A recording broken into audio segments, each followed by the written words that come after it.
recovery team leader for this project, which is a Tomahawk cruise missile testing. Without any further ado, I'll turn it over to him. He's come all the way down from Pax River to give this briefing to us. If you have any questions, please jot down the answer, or excuse me, the question, and we can talk to him afterwards about that. Also, if you turn your cellular phones on vibrate or turn them off, appreciate that. Tom? Thank you. So I'm going to pass around, you can kind of silently do this as I'm going through my presentation. Just a attendance sheet. I have some cards up here too if anybody'd like one. We have briefs. I also put together a binder with some information for you. It contains a copy of our brief as we brief it when we're on the mission. A lot of the slides that are in this I've incorporated into my presentation. The statement of work that I forwarded to Sikorsky to get the AKITs manufactured, I included that. Years ago when Fort Rucker supported our mission, they had to go and certify their aircraft. They took the missile up, post-missile up at Eglin, flew around with it and recorded all the data. So I've got this for you. And we'll get started with my presentation. I'm the recovery team leader, as Paul mentioned, and what our job is to do is provide the program with basically an insurance policy. If something goes wrong, we're there to go and respond and fix it. And helos are an integral part of that. They transport our team to and from. We're airborne during the mission, and we respond to any kind of anomalies or any kind of problems. So we'll get started here. Oh, before I do, I wanted to talk a little bit about this opening slide. This is our missile. This is the Tomahawk. This little cavity here houses the parachute that, when it gets to its destination, it goes through a pre-programmed recovery. It flies in. This is the range at B-70 at Eglin Air Force Base. The missile is escorted by Chase. I have slides of that we'll show you. It's escorted by Chase. It comes into this big, huge field where we have a team up there. It climbs up to an altitude, pops the chute, and floats down to the ground. This little Y harness with this yellow ring is important to kind of keep in your mind as we go through the brief. If we do go into a water recovery, this yellow ring is what EOD will hook up to your helo, and you'll fly away with this missile. The missile here, as it sits, weighs about 2,300 pounds. So with that, you have a picture of what the missile looks like. I'll get started. This is what I plan to touch base on. I want to give you a little flavor about the program itself, and then we'll narrow it down a little bit into our recovery responsibilities from your standpoint, and then also touch a little bit about what I do and we do as a recovery team, just to give you the overall picture. But we will touch base on your responsibilities and hopefully give you an education on Tomahawk. We're going to look at missile variants and some of the flight profiles. There's a couple different flight profiles that we follow. Most of these missiles are launched out of the Atlantic, not all of them, but we'll talk about that. Water recovery procedures. This is a big thing with the program. This is a big block of responsibility that we want you to have the capability of performing. Once we get finished with training and give you all the equipment you need, we'll be able to do that. Crash and off-range recovery. So there's two things that can happen. We can be flying along, something goes wrong, and then we're going to a pre-programmed off-range recovery. Basically, it'll pop the chute and land in Farmer Jones' backyard. We got to go get it. Or something could go wrong immediately, and this thing could cream in, and we would respond in that instance as well. With this recovery team, we have mishap response teams, which are comprised of various groups. I'll talk about that. EOD supports us. Typically, prior to every mission, we do a little bit of training Because you're new, we'll probably get you some advanced training with maybe EOD and do some water type of work. I'll explain a little bit about how you guys get notified and briefed prior to the missions, some of your helo requirements, and we'll touch base on some issues, and we'll have a little summary. With my brief, I have a lot of pictures. I think they serve well to give everybody a visual of what's going on. But this, I don't know if you can see it real well, it's kind of my organizational chain. It starts up at NAVAIR with the Admiral, Rear Admiral Chenevey, and it kind of flows on down the Program Executive Office in NAVAIR, which is now located at Pax River, Maryland, oversees the program, and it's managed out west at the Program Management Office in Point Mugu, California. Mr. Craig Lighting is the lead test engineer. He's kind of my big boss. Mr. Petros Vasilou is the operational test launch manager. He runs the show, and I report to these people, and it flows up the line.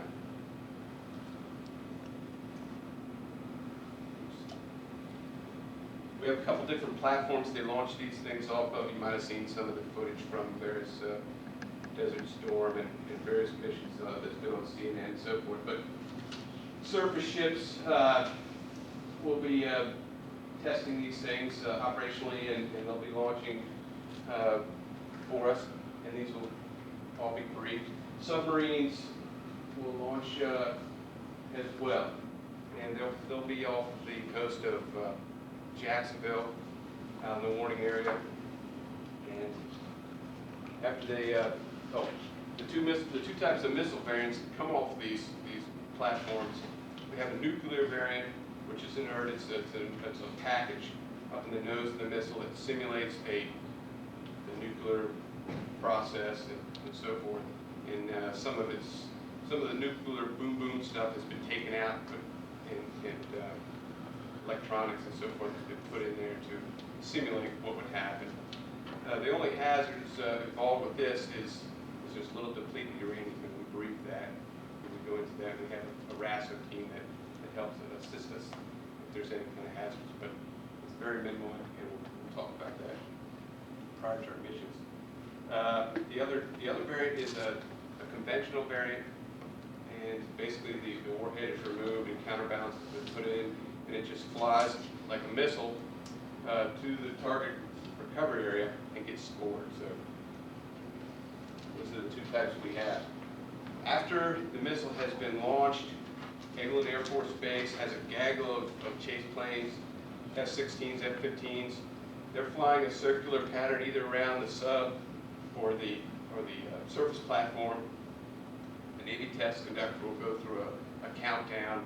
Everybody has a brief book that has been given to them at the mission brief before the mission, and they're all following along. Once this thing gets pickled into the air, this chase aircraft intercepted, the missile will drop off its rocket motor, and it'll get to a cruise altitude. And the missile contains telemetry and data, and it's all relayed back to the Navy test conductor and engineers who are watching all this stuff. And they can tell if this missile is healthy, if everything's working properly, the fins, the engine, airspeed, fuel pressure, etc. And the chase folks, they're in control of this. They can control it, but it's a pre-programmed missile. They can override the pre-program and fly it if they need be. They can put it into automatic recovery if need be. But when it's over the water, they have a pretty good idea if this is going to be a good missile or a bad missile, or if they're getting telemetry that they need to see. If they deem that this thing is unhealthy, or if they can't see any TM and they don't know what this thing's going to do, they will not bring it over land for obvious reasons. They'll circle it around in the over the water and put it into a water recovery. This is the typical route that the missile will follow. There's the two different missile variants will fly a little bit different missile route. The TLAM-N will follow this path and go up into Alabama, back down into recovery to Eglin at the range. And most of the TLAM-Cs follow the same pattern, they just hook straight into B70 out the range. There's two water recovery points. One off of Jacksonville, I have a slide to show you on that, and one here off of Destin, around the Eglin area. There are a few instances where the ship will come down here and launch out of here, then we'll negate this long as a flight path. This is pulled right out of our brief that I normally give prior to the mission. Lists all the helos that'll play with us, their call signs. Everything's designated a call sign: Romeo Mike 20, Romeo Mike 21, and so forth, and their cap stations and altitudes. And we'll get into where you guys will be flying and how you'll be supporting. This is another picture of the route that has been pulled out of my other brief. Romeo Mike 20 off the coast there is a Navy helo that performs and plays with us in support of the mission. Romeo Mike 21 will be one of the Florida Army National Guard helos. And their responsibility is, well, for the Navy is one-fold. For the Army helo, it would be twofold. The Navy helo would assist us in performing a water recovery and possibly some overland assistance. But their helos are jammed with all kinds of electronics. They don't have much space, and they're limited a little bit. The Army helo, about T0, when everything's looking good, we'll get airborne and fly a little bit between Lake City and Mayport and just loiter there. And we'll follow the mission along in the mission boat, listening to the Navy test conductor as he counts down the waypoints. When the missile gets into the Gulf, your mission complete right there. Over here on the Eglin side of the house, we have a series of helos. The Eglin Huey is our Starbird. They'll be extracting the swimmers out of the drink. They'll be airborne during the mission. They have a little racetrack that they'll fly right around in here. And the Florida folks will, this technically is a little racetrack around here. So as the missile comes up, you're stationed here, and this all the timelines will become a bit evident to you. But you'll just follow the missile around. When the missile goes into recovery, you'll just come down to the missile or recovery area, maybe drop off a few folks. And if it's a good shoot, you're pretty much released at that time. The other Florida helo will be on ground. You will be a primary water recovery helo. If we do have a water recovery over here, you would respond with EOD. The Huey would join up with you, and we'll show you how that water recovery goes in a minute. This slide just is another slide that's pulled out of our recovery brief. It lists the water lat long, the water depth. We picked these points to be shallow enough so if EOD had to dive down and get the missile, we can float the missile to the surface and then bring you back out and hook up to it. There's another water recovery point down on the bottom. It's also, I think the distance off the coast is about 12, 15 miles, give or take. And its lat longs are listed as well.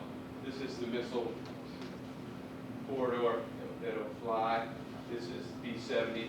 It's a humongous range up at Eglin. It's just 13 miles of cleared space, and this missile will come in, it'll get scored over a target, and then it'll elevate and pop the parachute.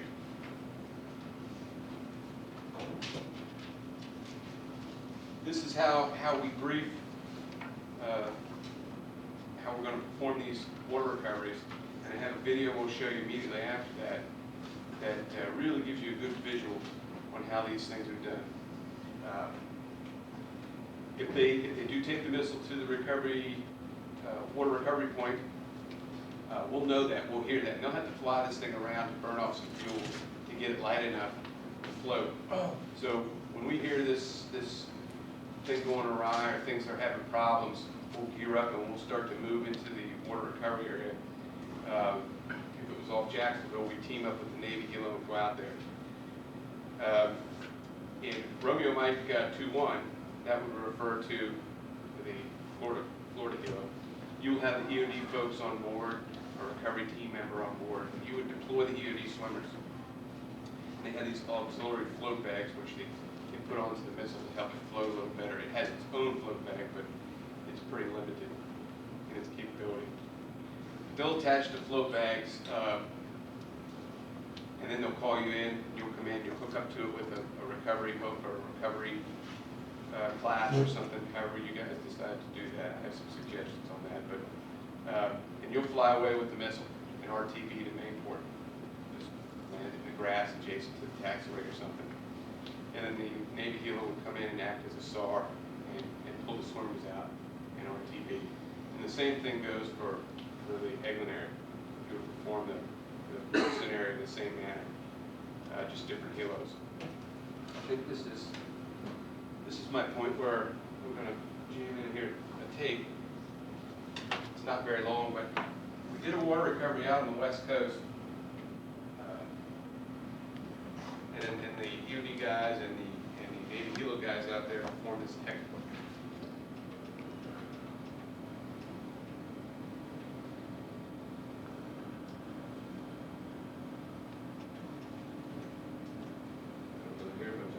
Probably just as well. It's just helo noise. Basically, we heard out there in Magoo they were going to have some problems to put this thing in the drink.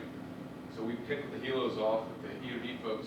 They flew out there, and the one thing to look for is the big 96-foot orange and white chute. That's kind of a good visual. So they performed a little aerial survey.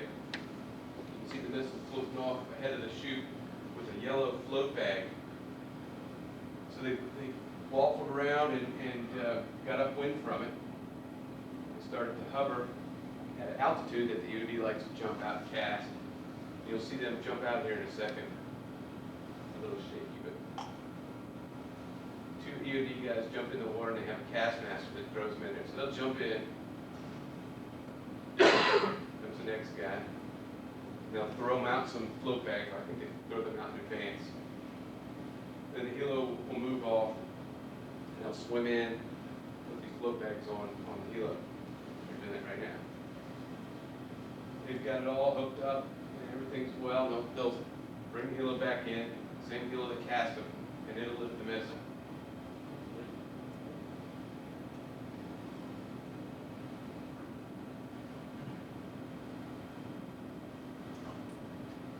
And normally, the missile flies nice and horizontally. I'm not sure if they hooked it up in the Y harness too high or why it's tilted a little bit, but typically I don't think these guys care. Most of the time it does fly nice and low. And it's RTB and back to Magoo, and the other helo comes in, and I guess they can come in at a little higher altitude, lower the hoist, and pick up the EOD folks.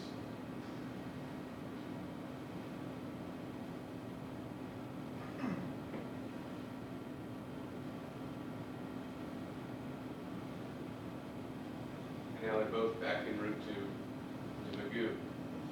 And that's just how we brief it, and that's just how it was performed. Couldn't get any better. The smaller bag on the front of the missile is deployed underneath the missile, saltwater activated from a switch. And the other bag is an auxiliary bag that EOD puts on there. The front nose bag has the possibility, or it's been recorded, to be able to chafe in the waves and pop. So that's the reason for the additional bag. It's not too long showing them flying back in a couple views, but they'll fly back to Magoo, and I'll show you this as well. Coming up here shortly. And they just drop the missile off. Magoo happens to have a drone. They do a lot of drone work out there. They have a drone recovery pad, and they drop it on there. But it's not critical as long as we get the missile back. Most of the time, if you drop it right on the ground, that's fine.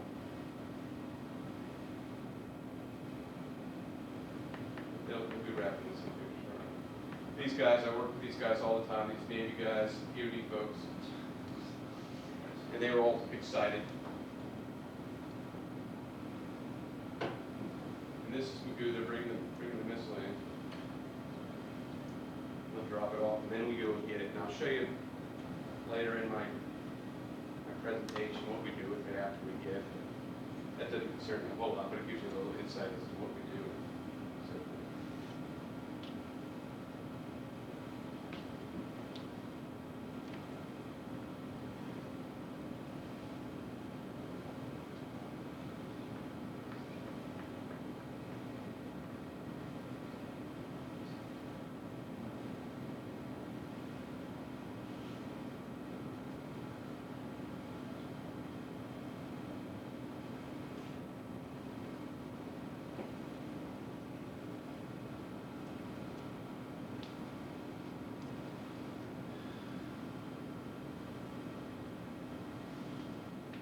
now the Navy has it's called BQM, what's called BQM is a drone. You pick these things off all the time and shoot at them. I don't know what to do, but they have basically like little missiles or something. They have parachutes. And the Navy recovers these things all the time. So in their inventory, they have this what they call a BQM hook pole. It's like a shepherd's hook.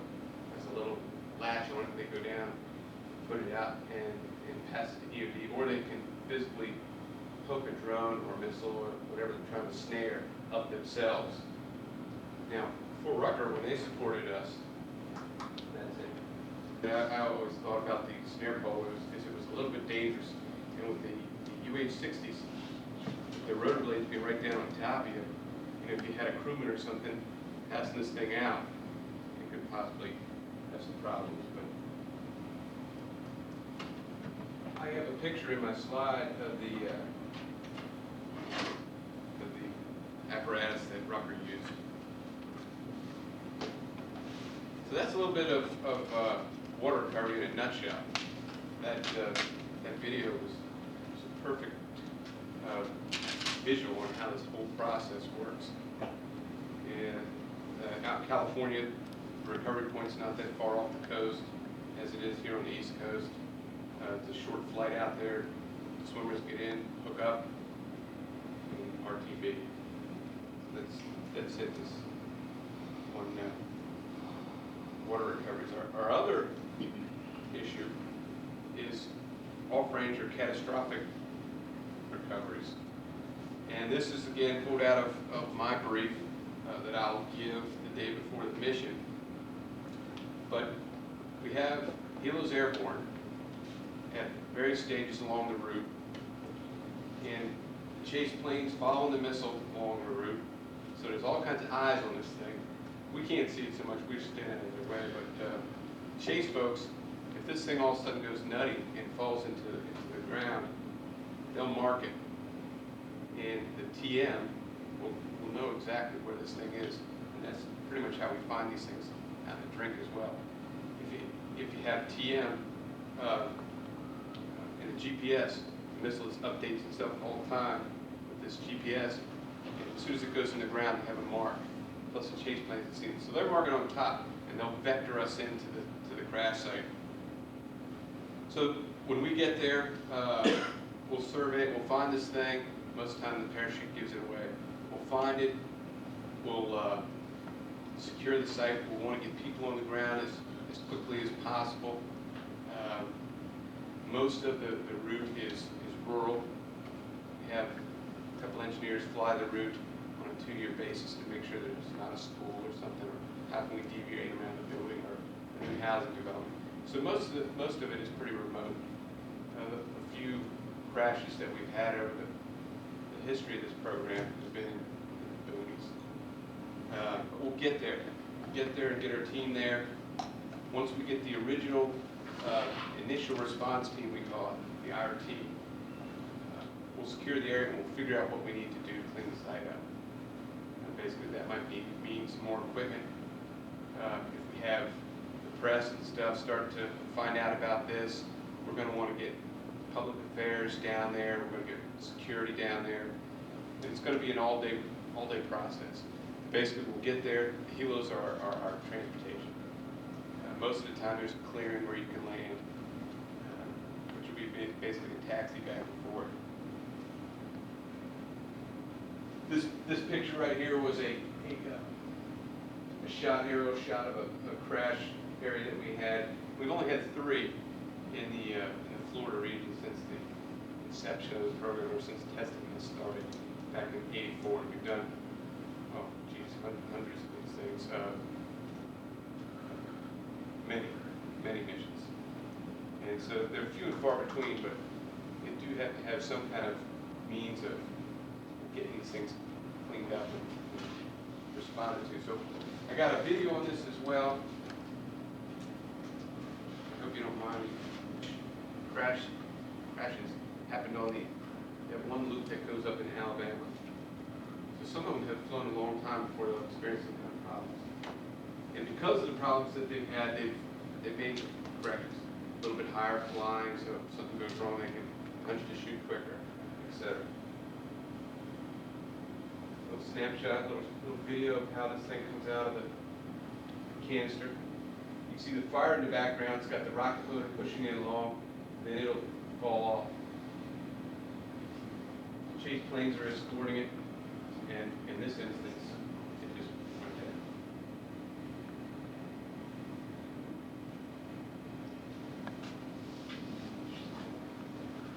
Obviously, we got out there by Hilo, found an adjacent field, and landed, got our team in there, and this was the crater it left.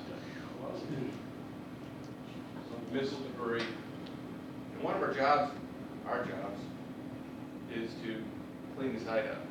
And we'll get public works, state and local authorities, the police will be there. You know, they got everybody that they can call. And we'll get the site cleaned up. We'll ferry all the debris, whether by helo or by truck. Most of the time it's by truck. We'll eventually get the vehicles out there. EOD is out there, and they're kind of making sure there's no hazards, pyros, anything, but they'll go in and save the area first, we'll document the area. So it's an all-day thing. I've been on 2 of the 3 crashes. Security, we have security folks down there, and most of these folks can get there by your helicopter. Some will come by vehicles, but some we need there immediately. So we'll have you go back to Eglin. The security folks and a lot of the mishap response team members may come from, or will come from Pensacola, which is not far from there. Jump over there, they'll be waiting for you at Air Ops. This was another crash site we had in '91. Basically, 2 of the 3 are mirror images of one another. The last one is a little bit interesting. This one, it was a nuclear variant crash, and in the nose of the missile, there's I call it a peanut, but there's some components in there that are very sensitive, secret type of material that we've got to get back, and we will. And we have Department of Energy folks come out and they look for this peanut, and we scour the area until we find it. But basically, it's just a long day of doing this, cleaning up, looking for pieces.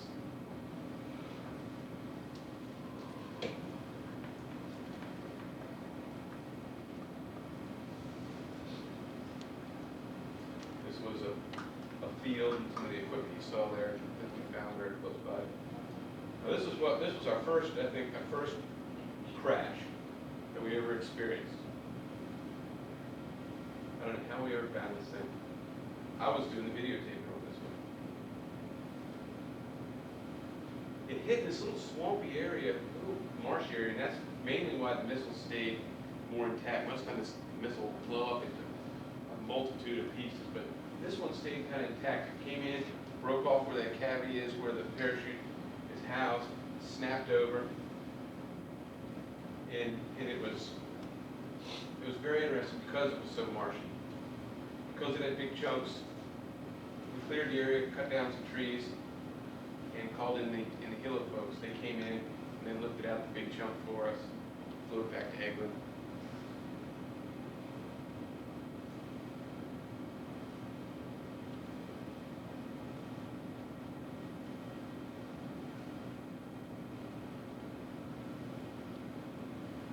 In the early days, back when this was videotaped, the Navy used to support us out of Norfolk.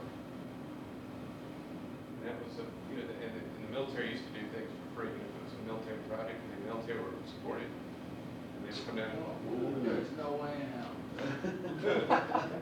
That piece is lost. this is the Navy EOD lieutenant, the officer in charge. Peanut. I can get you some peanuts. The long version of this evolution here was pretty comical. They would tie ropes up to trees and everything else.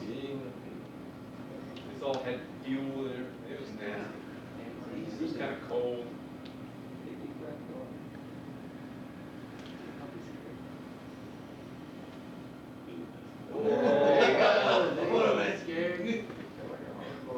Everybody always charged at that. I think I cut it off before. He comes up and he looks like Apocalypse Now with all this stuff all over his face.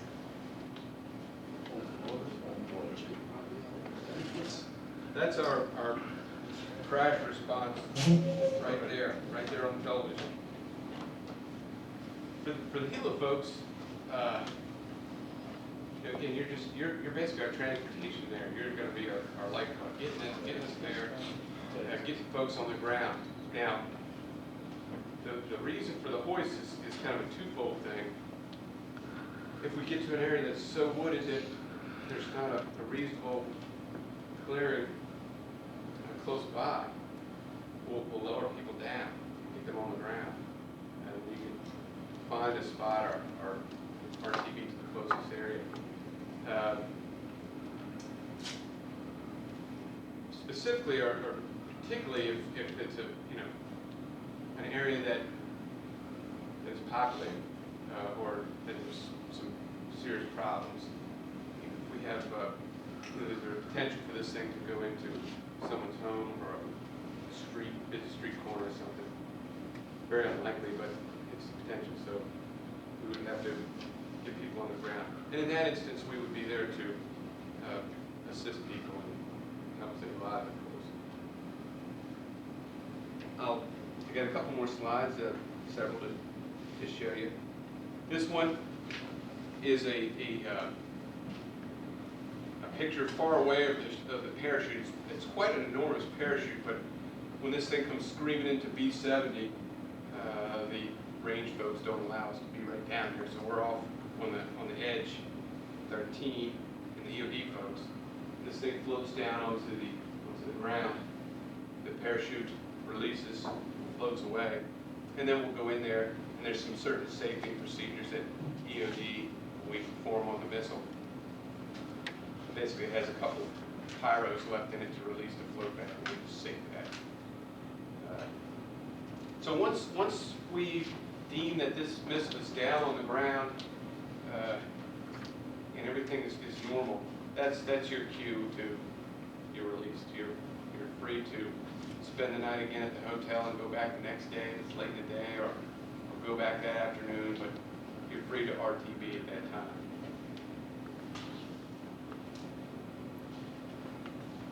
EOD is also extremely important in helping us out on our mission, and they go in and save the missile.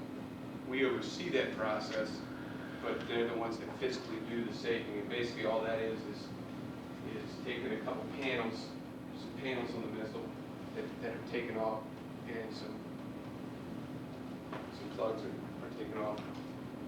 Then we go in, we grab the missile, and back at Eglin, it's trucked back there. This is also where you would park flying in there. I'll show you.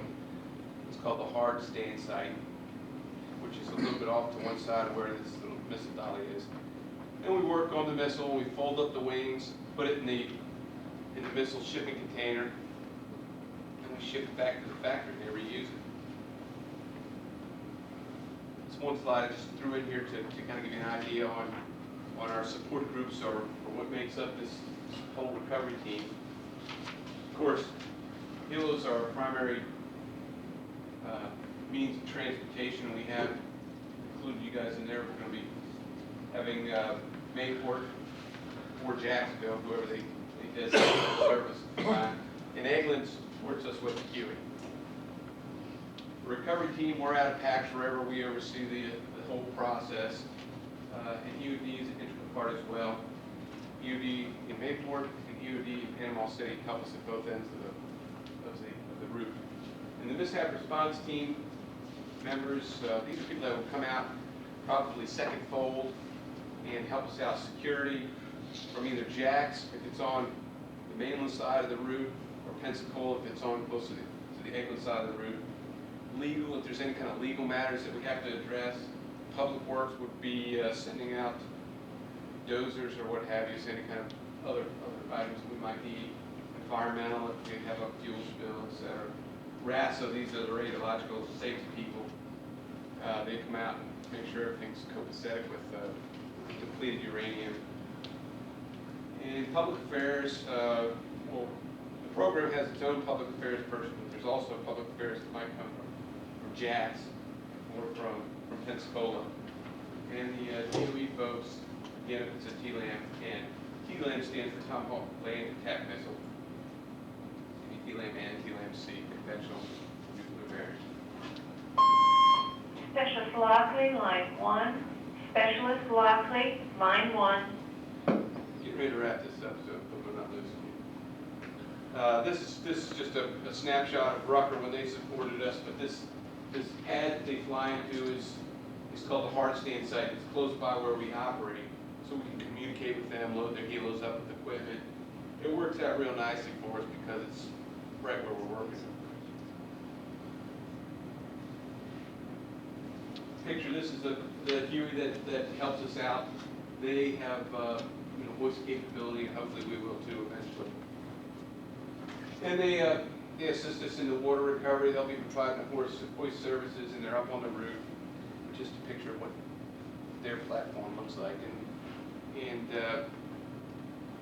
I will always be in communication with you. I'll be giving you the schedule of events through what the year workload is going to look like as the tests get closer. I'll be communicating to you all the procedures, and we'll look to nail down our, when I want you where, what days will be coming up, and briefings and so forth. And the briefs, the ops brief, the main brief that they have up at Egland that has all the chase aircraft, tankers, telemetry folks, EOD, security, I mean everybody sits on this ops brief, and that usually occurs one day prior. The ops brief is kind of, they give the weather, the Navy test conductor gives his spiel, and the lead chase pilot will go into some more particulars about the mission. Then we break up. I'll pull you off to a other room or another building, and we'll go through our recovery brief, which details what we're going to be doing. And that typically occurs one day prior to the mission window. Typically the mission window is 3 days. Here in Florida, with that long route that I showed you, sometimes it's difficult to get it off on the first day, but most of the time we do. But you can imagine having to have that whole area clear of weather. They can deviate around certain storm cells and so forth, but if you get a lot of thunderstorms in the way, they scrub it. And then the other thing is aircraft or personnel. Aircraft ought to be up. If a couple of chases go down, we can have a helo or so go down. They can have a chase plane go down, but there's a certain no-go or go-no-go criteria that they have to meet. And then the last thing on this slide is during the mission, like I was saying, with the slides and cancellation, I will constantly communicate that. We'll be working side by side, so you'll either be with me or one of the team members. And we're always monitoring the mission on the UHF frequencies, and we'll know. If there's a 20-minute slide, we'll push back our departure times, etc. There might be a 24-hour slide. We'll go back to the hotel and do it again the next day. But again, it's typically a 3-day window. This was on our last mission in October, or September this was. I had Fort Rucker throw their gear out on the tarmac, and I took a couple pictures of it. This is what they use. They put the little float ball on there. I think EOD might have done that, so when they lower it down in the drink, Clevis floats over to the EOD folks. Up there is the horse collar, comes around, and people can lash themselves into that. And this is their recovery line that they utilize on their aircraft.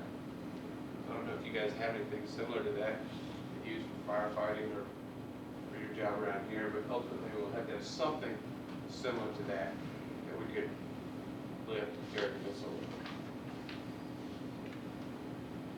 Again, I took a little shot of the rescue hoist that Rucker had on their plane, on their aircraft. I'm not too sure what this A-kit, this adapter kit exactly is, but I guess it's just some plates and stuff in the ceiling. There's a harness that goes forward to a control panel, and that's what they call this A-kit. And I presume that's, or I understand that's what we need to get to you folks so you can get these hoists installed in your aircraft. Come down the end. Some of the issues that we're currently dealing with is looking to get a contract with Sikorsky to manufacture these A-kits. I've been wrestling with this for quite a little bit of time, and hopefully we'll get that narrowed down soon so they can start working on these things. I think we have another source of getting these A-kits down to you while Sikorsky's making this, and it's going to be a long time that it'll take to make these kits. But we'll have some interim kits that we can get down there, and we'll kind of drop heater, K-Paul, and that kind of thing. So we'll get the, eventually we'll get the rescue hoist on the helo. If for some reason we run into some hurdles, we can't get these hoists on the helos by the time the next mission comes, it's not a showstopper. You know, we have Huey with hoist capabilities. We just have to jockey some aircraft around to make this thing work, but it's not a showstopper. These hoists, having these hoists on your aircraft gives us a lot of flexibility. If for some reason the Huey went down and broke, we do kind of brief a one helo water recovery or a one helo land recovery where we would take the helo out. If you saw in the video, the Navy guys jump out and they would hook the missile up to the helo and then get hoisted right back up into the same helo. We don't like to do things that way, but the rescue hoists give us a lot of flexibility, so that's what we're looking to achieve. Now the other thing is funding. Our West Coast folks have given the enthusiastic thumbs up on this whole thing.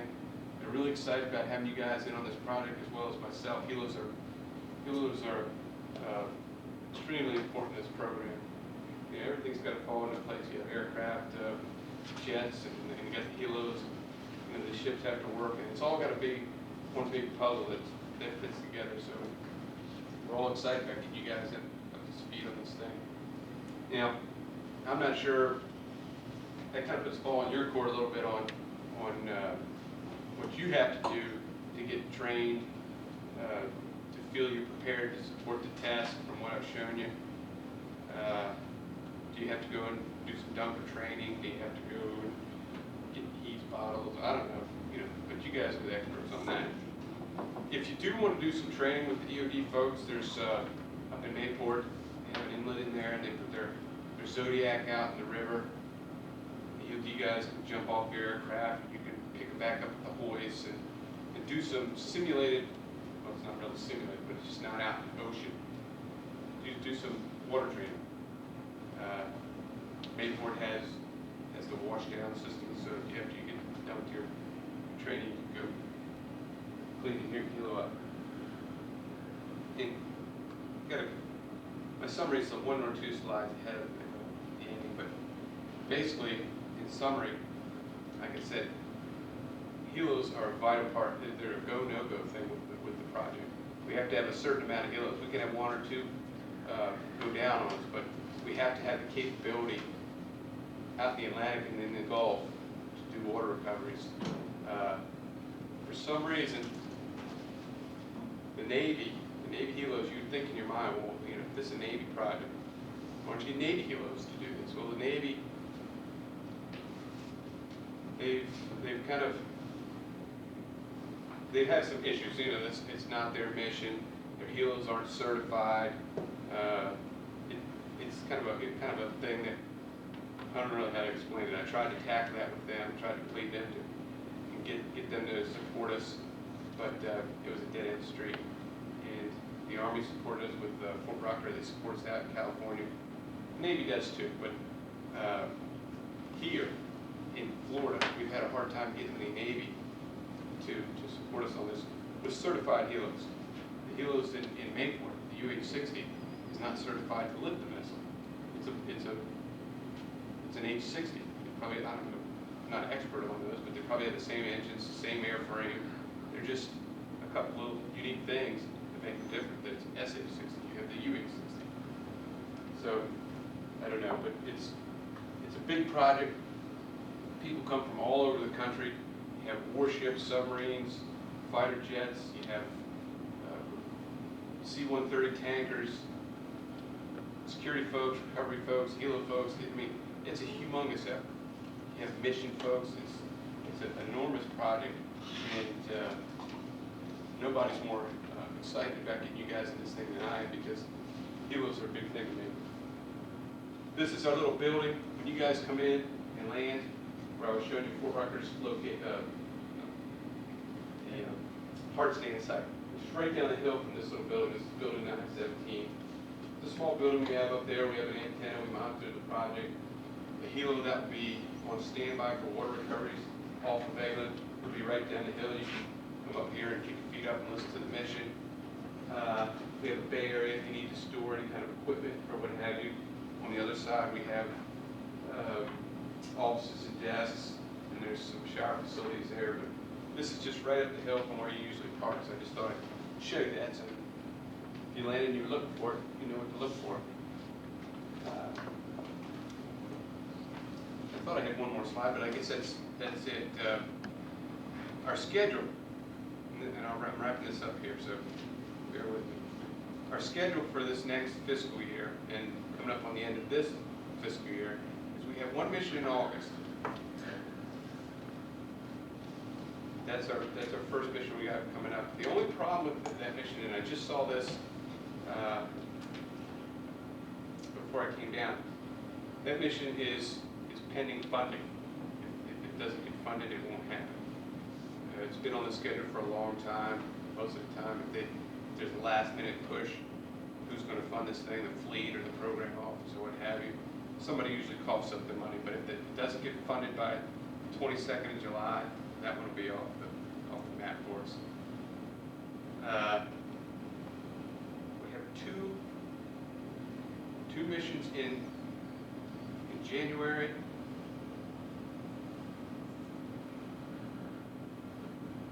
And then further down the line, we have a mission in June and a mission in July. And Paul, I can send you an email with the dates as they firm up and so forth. That's kind of our long. Right now, the workload is not great. We see this thing growing. There's a new variant that they're testing now called Tactical Tomahawk. It's in the developmental stage right now. In the infancy portion of the testing, most of it will be done out on the West Coast. But as it starts to evolve, it'll trickle over to the East Coast, and we may need you for that as well. And if so, we see an increase in our workload. But 3, 4, 5 projects a year, sprinkled along the fiscal year calendar is what we usually see. That's all I have, and I hope I gave you a little taste of what the whole picture looks like, and gave you a little clue of what we're asking of your helo.